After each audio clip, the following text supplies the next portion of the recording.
खेसारी लाल यादव से मुलाकात हुई जल्द ही चाहिए। शायद मुझे ऐसा लगता है कि इस जीवन में नहीं वो मुलाकात हुई। देखिए दोस्तों, एक बार फिर से पवन सिंह के अंदर बैठा जो कुछ भी है वो बाहर निकल कर एक बार फिर से आया है कि खेसारी लाल यादव को ये कितना चाहते हैं। आइए इसी मैटर पर बात कर लेते हैं। नमस्कार, मैं रविंद्र और आप सभी देख रहे हैं भोजपुरी स्टोर चैनल। देखिए, खेसारी लाल यादव लगातार बड़े भाई पवन सिंह करते रहते हैं और मैं लगातार इस पर बात भी करता था कि क्यों ये ऐसे करते रहते हैं। लेकिन खेसारी लाल यादव हैं, बहुत दिल के बड़े हैं भाई। इनके जैसा होना सच में नामुमकिन है किसी भी स्टार के लिए, भोजपुरी में जो भी है ना। और ये पवन सिंह है, ये डायरेक्ट बोलते हैं कि मैं ना ही मिला हूँ और ना ही मिले वही अच्छा है।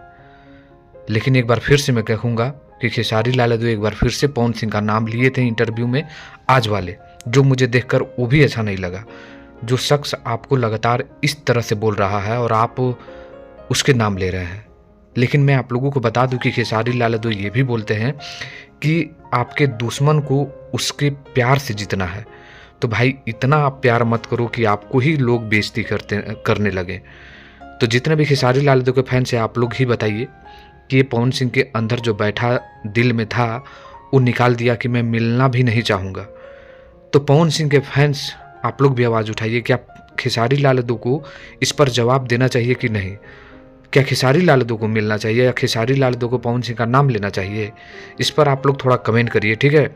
इस बात को सुनकर मुझे भी अच्छा नहीं लगा है और भोजपुरी में ये ज़रा सा भी अच्छा नहीं है। आप इसको किसको गलती है आप लोग कमेंट करिए, ठीक है।